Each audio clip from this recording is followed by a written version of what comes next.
Welcome to my video guys. Ngayong video na to guys, sisingilin natin yung nangupahan sa bahay.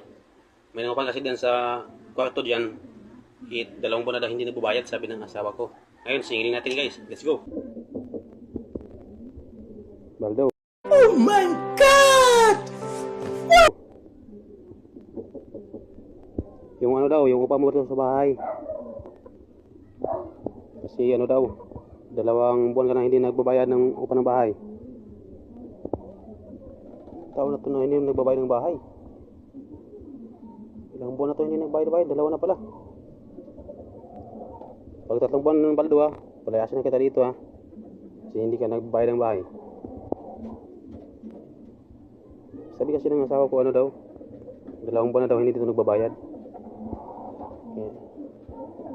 Buksan natin.